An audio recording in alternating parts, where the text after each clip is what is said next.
something which fits into that category. You'd like to find out how you can be a part of the program? Well, why don't you drop us a line? Address it to a Let's Talk program in care of Vaughan Radio, P.O. Box 195, Charlestown in Nevis. Or give us a call. Our numbers are 1-869-469-1616 and or 1700. And by the way, those will be the numbers you'll use to be a part of this evening's discussion. Thank you all again for joining us. This is your voice in the community, thought that get results. With regard to your participation in the show, we encourage you to call in on the numbers listed 1-869-469-1616 and or 1700. Here's a suggestion. You have a question or a comment, perhaps you can get a pencil, piece of paper, write it down so that you're well organized, and when you're getting on the show, you take as little time as possible so that we can accommodate as many of you as we can. We ask only, first of all, you respect yourselves and then respect others, because we will not accept anything we deem that's not within our broadcast standards. But we encourage you to always be forceful with your point. Thank you all again for joining us, your voice in the community, thought that get results. You can also follow the live video stream of this program on our Facebook page at Vaughan Radio and our YouTube channel, Vaughan Radio. Click subscribe.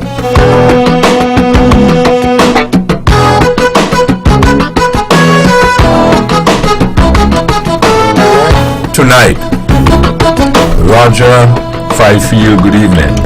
Good evening, Webbo, and good evening to my fellow panelists, Naya, and of course good evening to those who are listening and viewing near and far. Webbo, I guess tonight there are a lot of things that we can speak about, but before we go to that, I'd just like to say a special good evening to all those who are celebrating, and of course those who might be mourning. We send our sympathies to you and hope that God would be, a pillar of strength to you. Webbo, as per usual, I always encourage persons who are listening and viewing to call into the program. It's that type of program where we can interact, and of course we can learn something from you, the audience, and of course you can learn something from us. Webbo, I also want to say, that Burley Walwyn, he was laid to rest last week, Friday, and what a wonderful send off he got, and I'm sure the family was comforted that to see so many persons paying tributes and showing up to support them. Webbo, I guess we can probably come back to that a little later in the program, but what I have recognized is that over the recent months there were a lot of accidents in the Federation. Some persons lost their lives, and some of the drivers, according to the news today, were charged. And just want to make a special appeal to all of us who use the road to be extra careful when we are driving, when we are walking, and whatever we have to do, when we're using the road. Webber, once again, I wanted to thank you. I want to thank you for inviting me this evening, and I'm looking forward for a fruitful discussion. Conrad Naya-Liebert, good evening. Good evening, Webbo, and once again I say good evening to you and your hard-working staff here at Vaughan Radio. Webbo, it's always a pleasure to come by on a Tuesday night. I've been doing it for quite some time to discuss the issues affecting the people far and near, and how much that's really bring me a high level of satisfaction. I sometimes regard it as a community endeavor from my point of view, and therefore I do it without question. Webbo, I'm happy that you have decided to invite me once again. I would like to say a special good evening to my friends in the international circle, my friends in Toronto and my friends in Connecticut, who always been a part of this program, listening and at times participating. I would like to encourage more of that from the people who tune into this program. It's one of the oldest talk show in the region, and of course one of the widest listened to talk show in the region also. It's interactive, and of course we here at Vaughan Radio, the panel who I sit with, doesn't have a monopoly on knowledge or ideas, and so we learn from interaction with the general public. So don't be fearful to call in. I've been oftenly reminded that they know my voice, and so I don't want to call in. But I know there are a lot of issues affecting the people. There are a lot of issues that affects the people in a positive way, and so we can share these moments, these ideas, these sometimes complaints, and hopefully we can bring resolutions to problem, and we can be a part of your celebration when you have achieved something wonderful, that would impact on the community or impact on Nevis or even the world on the whole. Webbo, I'm happy to be here as we witness changing atmosphere politically in the U.S., and I'm sure it's going to have some kind of impact on us down here with the swearing in of Donald Trump as the new president. And of course, what I realized, Webbo, there's quite a bit of change or changes that's been taking place throughout the globe, really, and you wonder what is going on. I think we see the rise in the far right movements in Europe. We see a deepening nationalism coming from China, and of course Israel is there doing what they're doing, and of course fully supported from my point of view, not always good in their endeavors to combat terrorism, as they term it, in that region. And I must say there's so much on the international level to talk about, and I hope that we can have something positive happening on the local front that we can talk about. I'm not saying it's not happening, but I'm sure that even the gesture made by the Prime Minister to give the Nationals $250, that might sound good and that might feel good for some, and so we can talk about all that, Webbo. Once again, thank you for having me, and I look forward to a fruitful discussion this evening, Webbo. Thank you.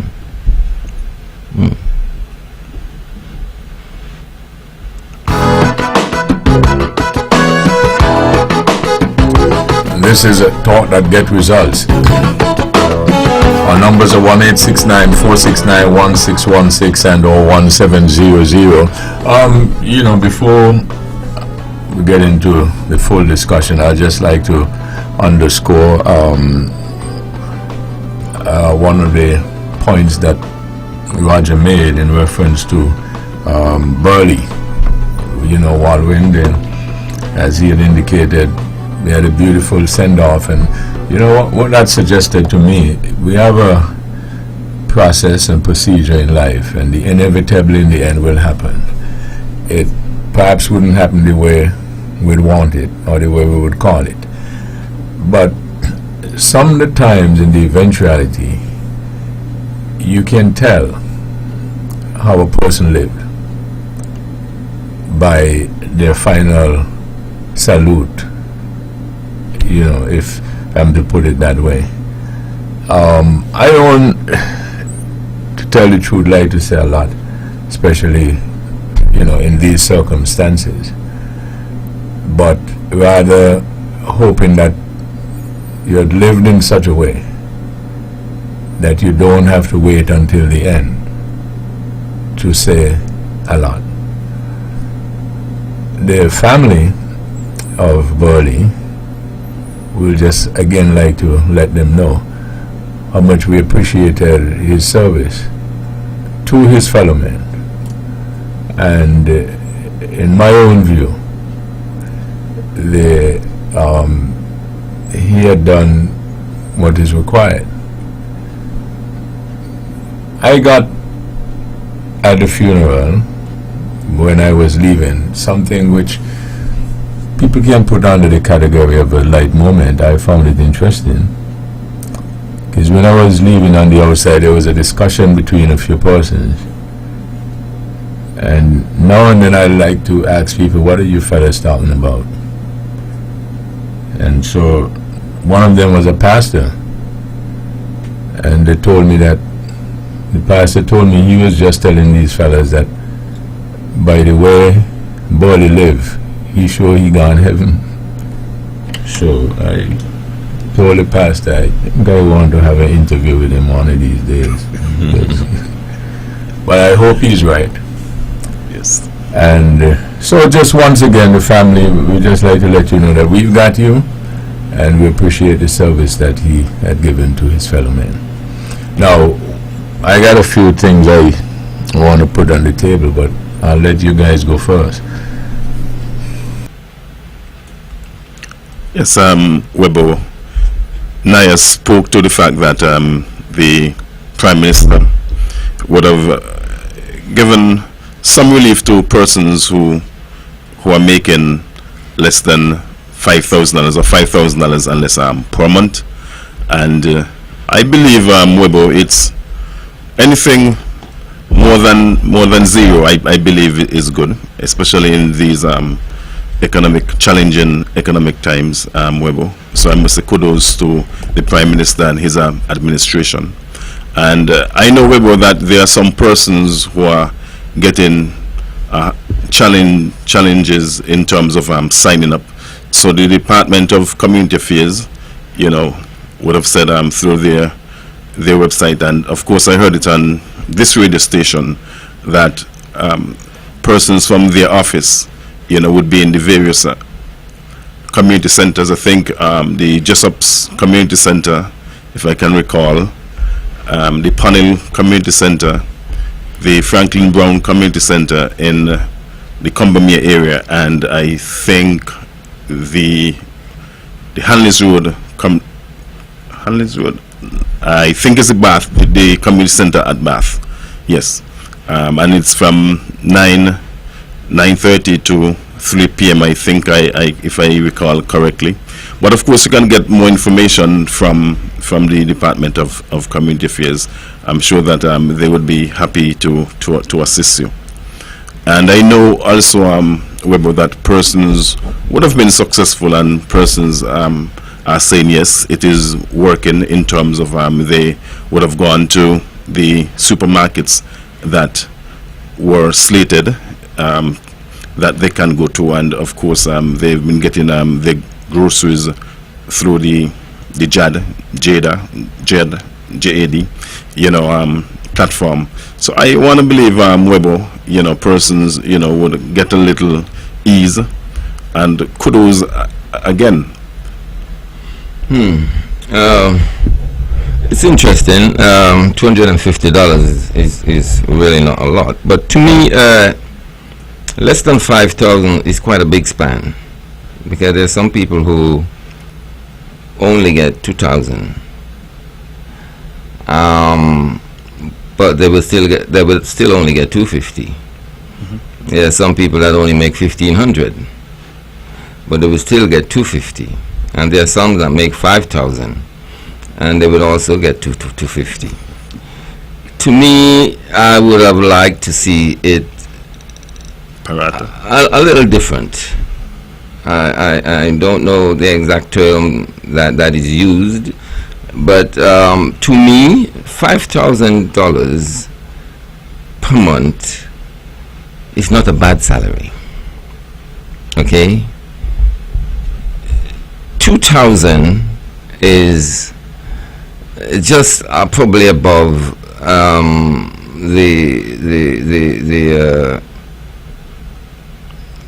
amount that is required by law. I think the amount that is required by law is about 480 per week. Okay, and so 2,000 is just above that. I think, approximately. And I only wish that it could have been applied a little different. 5,000 is not a bad earning.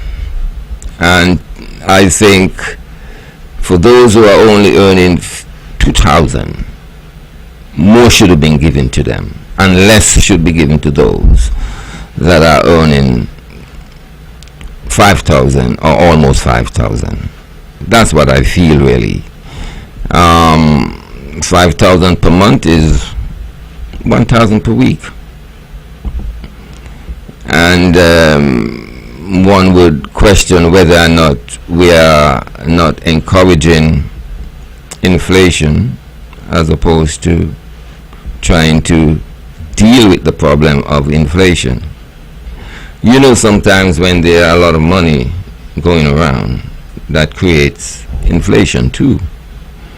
I'm not saying 250 is a lot of money, but I would have liked to see those who are earning between 2,000 to 3,000 to get more than those who are earning 5,000. $1,000 a week.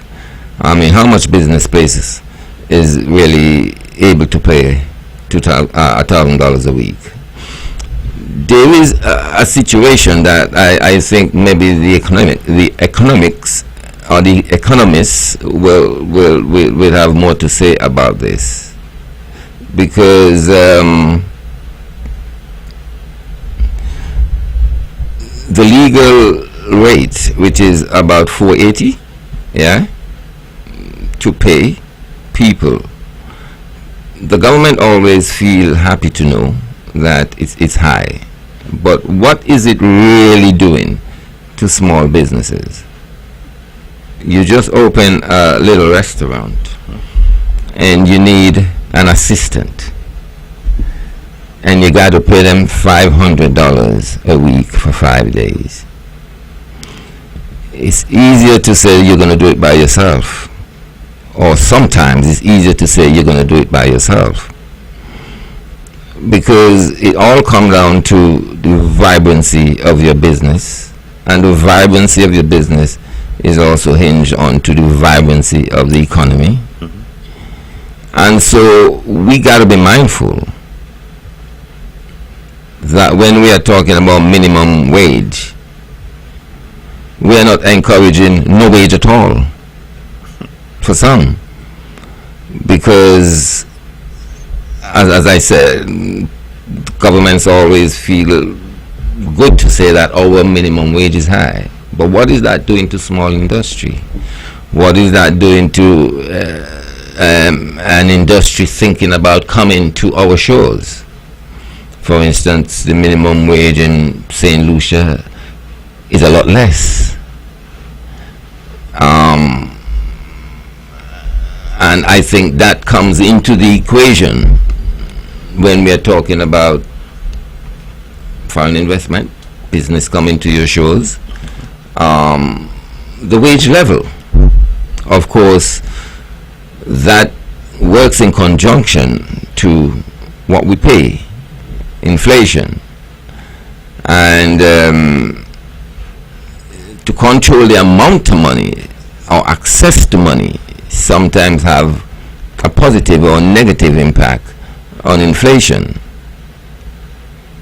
I'm saying all this to say we still got to be very mindful about the gifts we give from a government point of view. Okay? And I think anyone who is owning $5,000 is doing okay. Those who are only owning $2,000 are not doing that well. And I think more money should be given to them and less to those that are owning close to $5,000. Naya, I think I understand exactly what you're saying, Naya. And what I would say, it's a start. You know, I think the government and the advisors, no doubt, would have time to reflect, to do a post-mortem, so to speak, on this after the 6 months, and probably come up with more creative and better ways, and maybe have it parata, so to speak, in terms of a certain wage earners, in a certain bracket, may have a certain amount opposed to those who in another wage bracket and stuff like that. And that might have very well be, a better way of doing it. But as I say, it's a start. It is the first, and let's hope that, some thought or some more thought can go into it. And because I think exactly what you are saying, makes a lot of sense now. For example, somebody making $5,000 and they now getting the $250. Save that. You could probably call that $5,250 if we want to look at it that way. And someone getting $2,000, you can look at it this way. They're now getting $2,200 basically, and $50. And maybe if that person in the lower wage bracket were to get maybe $500, it still wouldn't amount, even if those in the bracket of the $5,000 a month, getting $250. But we could understand it maybe a little better. The spending or the extra spending power, so to speak, would not be the same, in terms of the extra that you would now be getting. So, but let's see what happened after 6 months. Let's see if the program would run, longer than 6 months. And as I speak of 6 months, Naya, the reduction of the VAT, I think, should be running for 6 months as well. And there are lots of persons, who are saying they feel as if that it would, continue after the 6 months period, in terms of staying at the rate that it is now at 13%. I think the Honorable Mark Brantley sometime ago might have been in the federal parliament. He was arguing that the way the calculation of the VAT, the way the VAT is calculated at the ports, should be looked at, in terms of, the VAT is charged based on other taxes, and his argument that it need to be addressed. And I think these are real things that we probably need to look at as a people, as a society. I believe, wholeheartedly, if things were to reduce, let me use probably an example now. Vehicles coming into the Federation, we speak to the environment, and there's an environmental levy, and we speak to pollution, and the older vehicles would create more pollution. I believe if the rate to bring in vehicles in the Federation were to lower, then you would find that persons may very well be purchasing, a newer vehicle, a more up-to-date vehicle, because they would now have that luxury, so to speak, of having that monies in the pocket, because they know at the port they would not be paying so much in custom duties. Yeah, but that makes sense. That's one way to look at it, not to spend so much time on the fact that we're dealing with this environmental cost, which to me doesn't really make sense. And you make mention of buying a newer vehicle, but it's not about newer or closer to new. It's either new or second hand. You will have to pay the $5,000, right? Is it $5,000 still? Yeah, it is 5,000. Okay, well that's good. That's good. It's being kept there for a very, very long time, because I believe that was implemented not based on the real environmental circumstance, but on some probably government minister was getting into business to sell vehicles, and that have continued up to today, because it becomes a money earner for consecutive governments. I must say, many of the people who I've heard so many people say that when they get into power, that's one of the things they're going to look at. They never did. They obviously come in and realize, well, boy, we need the revenue too. But it has nothing to do with the environment. And as I say, I don't want to spend so much time on that in particular. If the taxes at the borders were to be lowered, what can happen? You would have some revenue loss, but you have to look at it, different to that. You have to look at it that, if you have a newer vehicle, I know you said that it is the new or used, but a used vehicle could be a vehicle that is 2 years old, 3 years old. A used vehicle could be a vehicle that is 15 years old, 20 years old. Now, the emission that the older vehicle, 15, 20 years old, gives off would be more. Yes. Would be more than the newer vehicle, although it is used.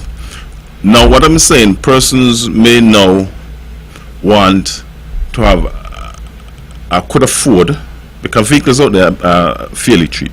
To buy a vehicle maybe that is less than now 5 years old.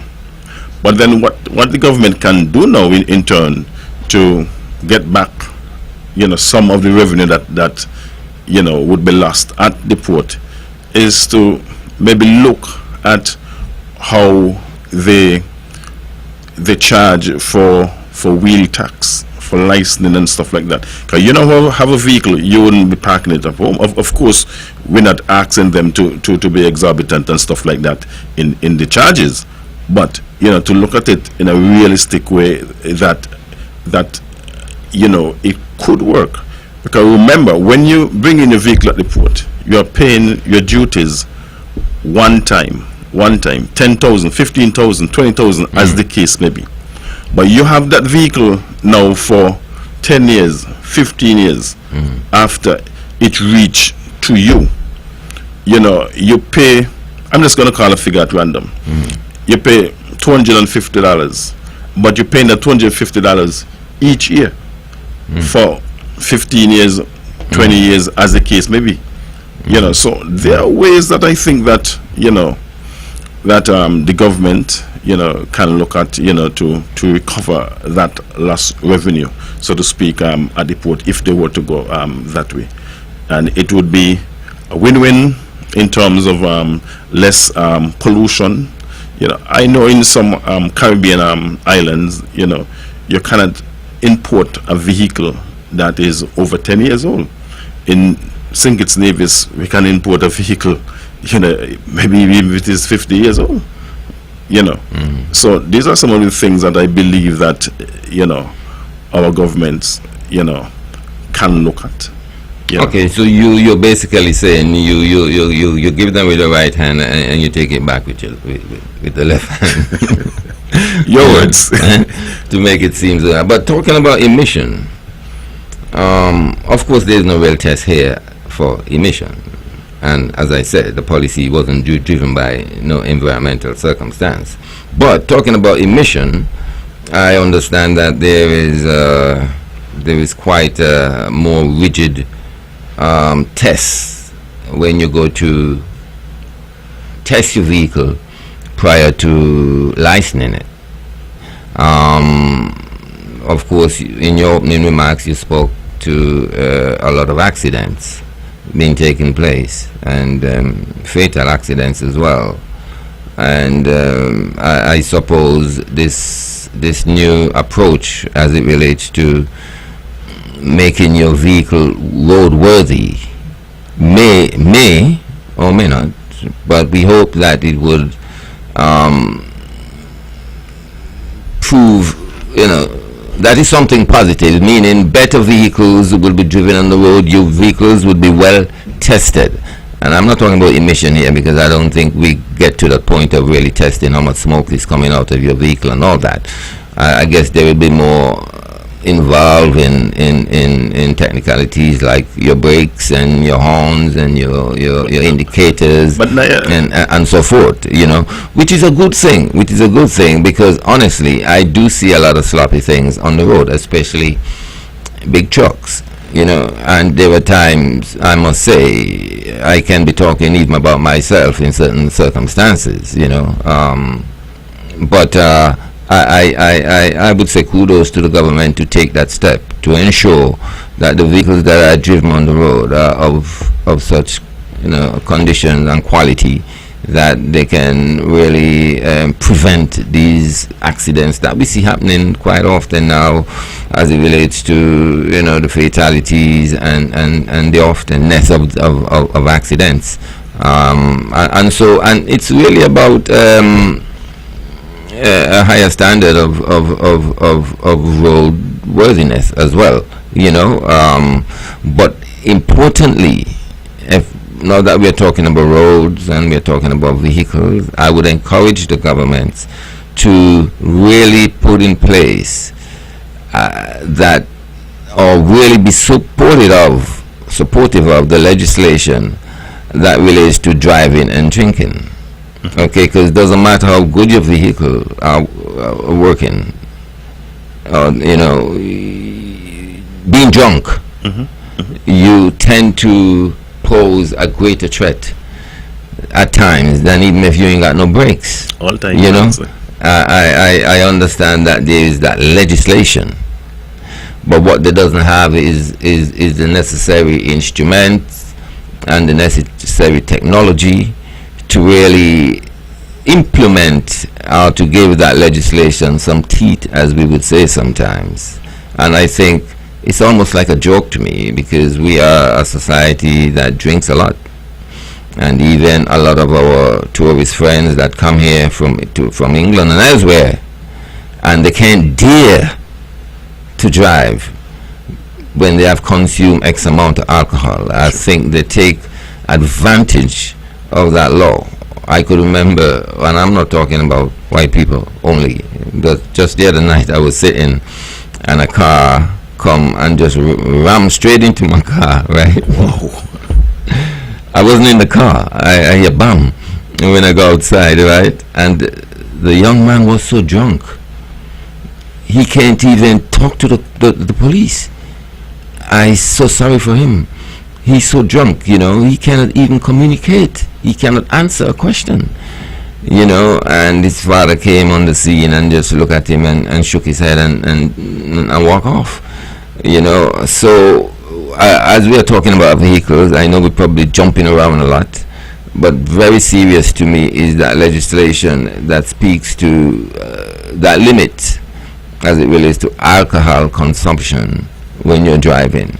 We are a society that that thrives on tourism, and of course we must ensure that when you're driving off of Penny's Beach, because I see them so drunk they keep straight, they don't even remember that the road ends, and it is something they should really be mindful of, and to really, it's not a real technical thing, to put that to give the legislation teeth.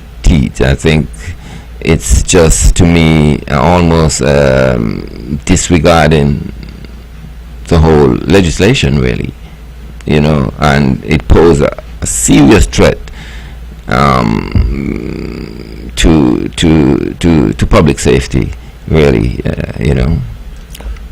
No, I agree with you with all that you would have said, but in this latter part. But in terms of the licensing, and the horn and the brakes and the lights and stuff like that, to the best of my knowledge, in licensing a vehicle years ago, all those, were on the books.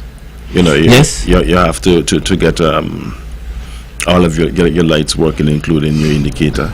Anybody thinks that major part or some part of the issues that we are facing that cause us to complain so much and so often has to do with management? Well, Webbo, I believe that anything, and it must have we must be able to police it and police it properly. It may need that we need more resources, both human resource and other technologies and stuff like that, in order to make it work smoother. Okay, so based on what we are facing and we are trying to grapple with, do you think that is a deficient area and perhaps we need more resources in the enforcement or management of it? Yeah, I feel so, Webbo. Okay, so if we do that or try that out and see whether or not that don't give us better results. Yeah, Webbo, I also believe too that we need continual education of the populace. Persons would have been hearing this since 1900, but I believe that it is something that we need to continue, because it's, at the end of it, it's humans. We are the ones who are on the road. We are the ones who are driving. We are the ones who are getting into accidents and stuff like that. We are the ones who need to be considerate. We need to be our brother's keeper. If we go out, linemen, have somebody designated to drive. That person, should not be consuming alcoholic beverage and stuff like that, knowing that, all 5 of us or 4 of us lives, and others, who might be on the road, lives may be at risk. So these things, you said we need to be educated about them. That's the point you're making? Yeah, continuous education. Okay, well, so who you think should do that education? So who should be the teachers? It's all of us have to play our part in Webbo, because it's persons who are driving, come from a family, So that the way you see us getting out of this is for each person to somehow come to the realization that I have to correct these things. Yeah, we have to be cognizant of our actions and our potential actions, Okay. and the consequences. Theoretically, that sounds sound. How practical do you think it is? Well, I believe too, Webbo, that we can be stubborn at times, and we are a society at times that like to take risks, and sometimes I suspect in taking these risks, the adrenaline, running through, especially younger persons, because I must confess, Webbo, I was younger, and it appears as if that there's something about youngsters in driving, and it appears as if that they have to drive fast, for whatever reason, and that is why we who are a little bit older have to, try to speak to them and guide them and let them know that, speed is not everything. You have a racetrack. You see, my thing is, you made a point, a factual point. You are younger, and so you have not seen as much as I, who am older, and so maybe you're not weary as yet. But it comes a point where you get weary of all this just talk.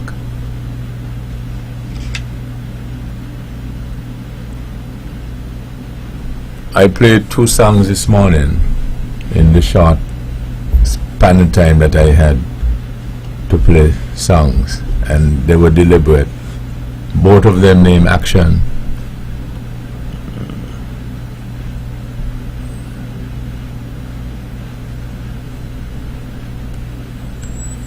Both of them what, Webbo? The title of both of them is Action. Speak louder than words. That's one. The other one was the other one is a young people song. It was done by Terra Fabulous or Terra. You all don't know it. Action, yeah. Oh, you know it. No, I don't know. You know the other one. The word is a loaded word, in terms of, what we're talking about. Action, but also, Webbo, you speak to management. Okay. Management. We are talking about road safety, so I want to know the real nexus between road safety and management, management of oneself, management of, to me, assuming responsibility. That's a question you put into me based on what yes, okay. Yes. You have a department that is responsible for enforcement of things. I don't need to go any further, right? Because no, you don't need to go any further. Now, what I want to do is, Melissa, take this thing offline. Just a minute.